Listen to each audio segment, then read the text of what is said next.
There I am. Hi, guys. Welcome to. Okay, my computer is just being too slow. Welcome to Weekly Travel Updates. I am Melinda Fargas, Action Travel. We are in downtown Mebane, North Carolina, which is centrally located in North Carolina, but we have agents for you across the Carolinas. And we are still looking to expand if it were the right person. Well, today is May 8th and it's National Golf Day. And guess where I spent the day? Well, I spent the day on the golf course. I Action Travel does a hole in one. And that hole in one, if we get a hole in one, then we give a cruise for two. So we did that as we do every year for hospice. It's the 34th annual, I think, hospice golf tournament. And the only challenge this year was they couldn't find where we were supposed to be. There are 4 par 3s, and we have to be on a par 3, but all par 3s were full. So we went back to number 8, and there was nothing major on that hole. So we took that one. I'm glad we didn't take number 14 because somebody got a hole in one on that one. And, I self-insure these. So anyway, it was a lovely, beautiful day, sunshine all day long, 81 degrees. Woo! Wonderful day. Okay, let me tell you. I said about the golf. It's National Golf Month. I didn't know that. It is the time of year that we start going barefooted, and we also get out our golf clubs. Well, I didn't get mine out last year. All of last year, I didn't get mine out. That's not really true. I got mine out once. I played with my brothers. Okay.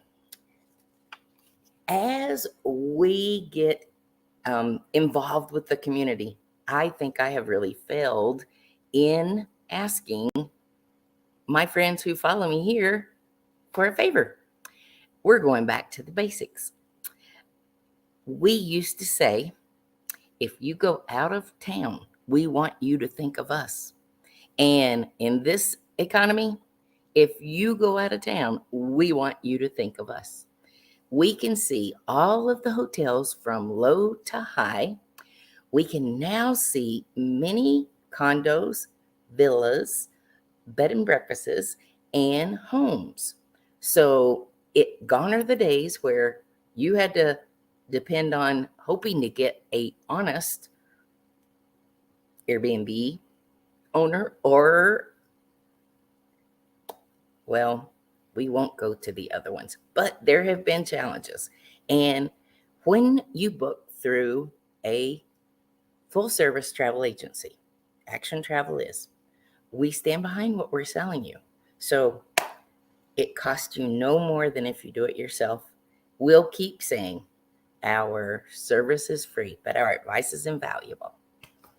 Anyway, one of my friends said, well, why don't you tell people you want that kind of business? We want all of the kinds of businesses. Amtrak is up 46%. I know that I have got a lot of customers who really do not care to fly anymore. You have told me so. And we're working on a sailing out of Norfolk next year just for a few of you. And you'll know who you are because you've said no more flying for me. Anyway, Amtrak is up, and I want to tell you a few ways that you can save. If you're a family, kids can get 50% off. If you're a grandmother taking grandkids, a senior can get 50% off, and kids get 50% off. Like the state fair tickets this year, I think it ran about $20 it ran $20 for seniors. It ran just under $30 for regular adults, and it was less than that for kids, but I don't remember what it was. Anyway, now's the time to be booking your group, say a Girl Scout group, Boy Scout group. Jump on the train and go to the state fair instead of taking a van and having to find a place to park. It's really fun. And your kids won't forget it. Okay, I mentioned that there is one ship out there, and that ship had a minimum of 43 health code violations. One other YouTuber, she listed 110 violations. They were as simple as they watched a handler handle meat and open a refrigerator door without washing his hands. Another one was that there were flies in the food area. It is hot in the Caribbean, but we don't want flies in our food area. Another was that the manifest of passengers and crew members didn't match up. The CDC and governmental agencies are just trying to protect us.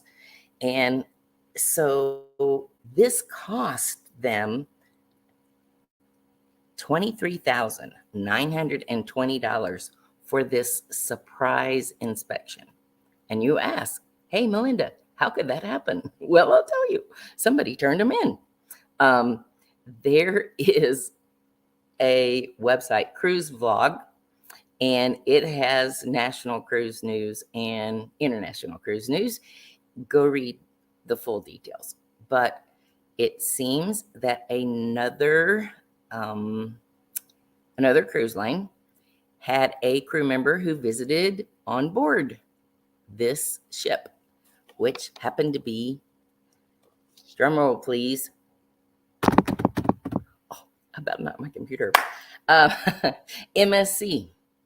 So MSC is not my favorite. The very first one I took, it was too European for the group that I took, and they closed out things too early in the evening, even for a church group.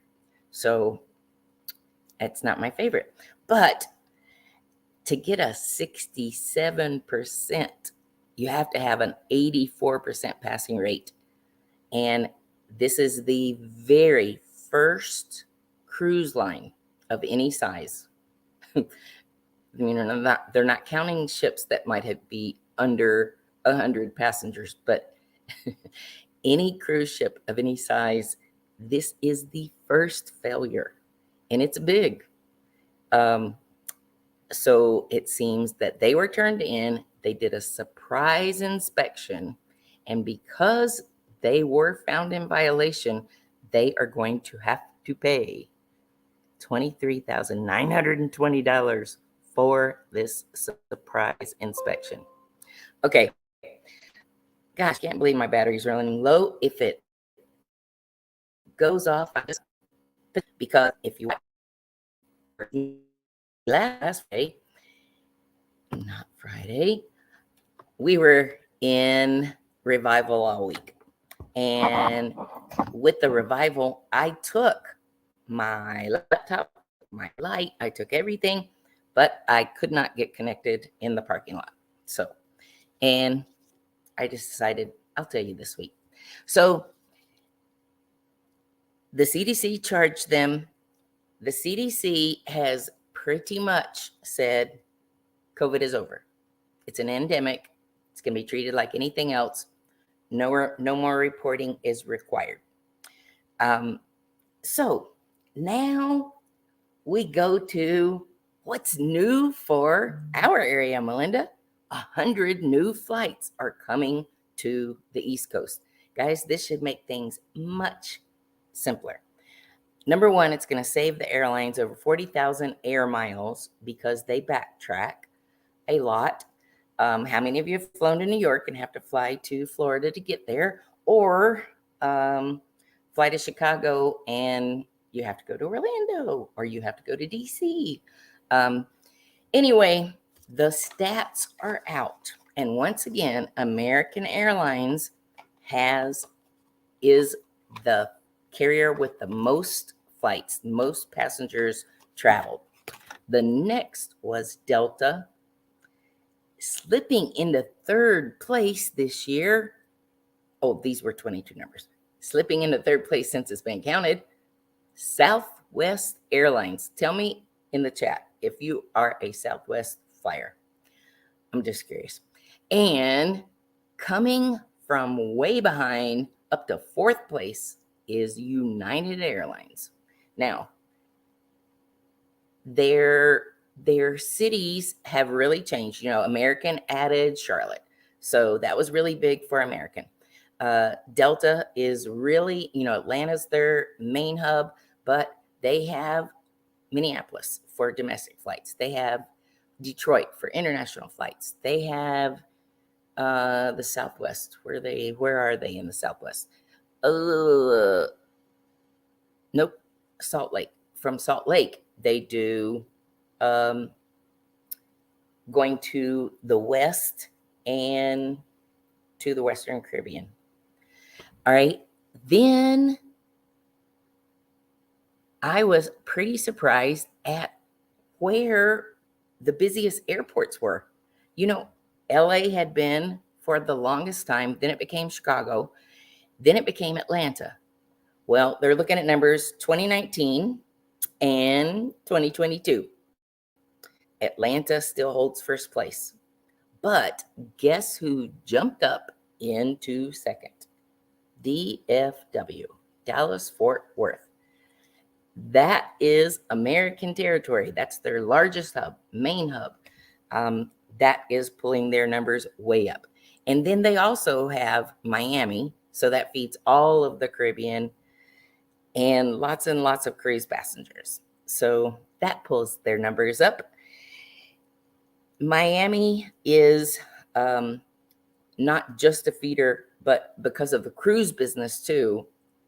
If I sell you a cruise out of Miami, American is what people ask me for.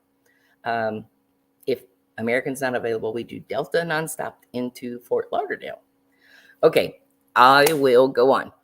Anyway, with these 100 new flights that are already approved, I know that it's going to improve situations for us. It should improve fares. It for sure will improve availability.